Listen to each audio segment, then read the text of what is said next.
update ko kayo guys sa ating ginagamot na sisiw. Ito po yung tinamaan ng kuraysa na in-upload natin dyan sa ating channel 3 days ago na. Ayan po yung resulta guys ng ating ginagamot. So okay na din po yung kanyang mata. Maliban po sa ginagamot natin, nagdagdag po ako ng new sip. Bali hinati ko po sa 3.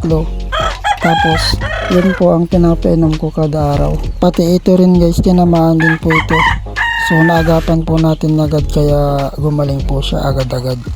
So ayan, update ko na rin po kayo sa ating bulik talisay. So ayan po yung kapatid din nila. Bali 3 po sila na ating ina-update dito sa ating channel. So ayan guys, malalaki na po sila ngayon. So ayan, abangan nyo po ito hanggang sa paglaki nila guys.